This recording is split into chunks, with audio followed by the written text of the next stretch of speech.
Hey guys, in this video, I will show you how to add image in Hostinger email. Alright, so let's begin with the video.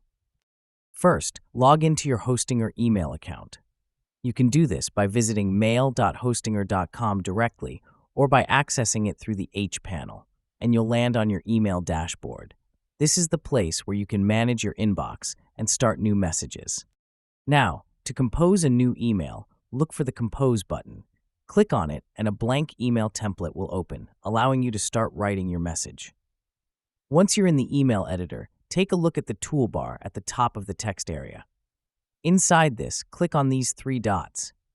This is where you'll find options for formatting your message, attaching files, and most importantly, inserting images. Find the image icon in the toolbar. Click on it, and a pop-up window will appear, giving you options to add an image. You can either upload an image directly from your computer or simply drag and drop the image file from your desktop into the email. Select the image you want to use and insert it.